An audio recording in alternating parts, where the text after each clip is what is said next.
哇塞，我是不能往哪儿去，人气巨旺，老怪了。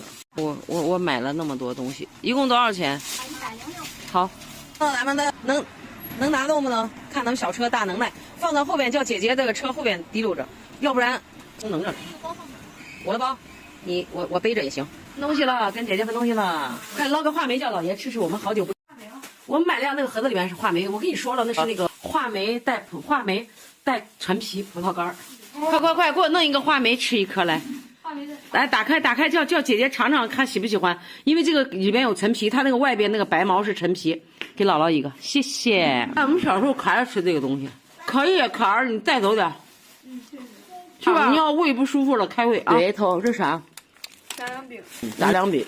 沙琪玛也是。你拿沙琪玛了？一个东西我。来帮我开快递。我不知道是啥回来了。这个放我这里啦。哪个是你的？这个也是我买的。我买了啥我都不知道。哦，拿楼上。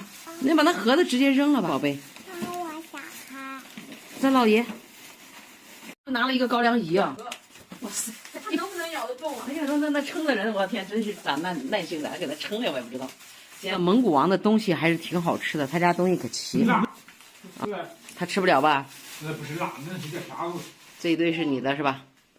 好，姐姐颠走了，婉儿，剩下的你颠到楼上去吧。啥味儿？啥味儿？来，这是猪肉干儿。来三大球。那个油叫啥油？一蘸芥末油，芥末。来叫姐姐拿点这个走。买了一盒甘蔗角啊，这个加上梨，加上陈皮、山楂煮水，孩子们喝了以后，防他现在的这个急性的嗓子不舒服呀，还有现在的那些就是肺部不舒服。这就是喝这个水好了可快，对不对？啊，我上楼给你们煮水去啊。今天饿了吃一片猪肉脯，其实挺好的，尝一尝，让妹妹吃一块。请吃牛肉干。不辣，这个吃了可好了。不辣。对。猪肉脯，好吃吧？这以后带你出去玩的时候，我给你带着点儿。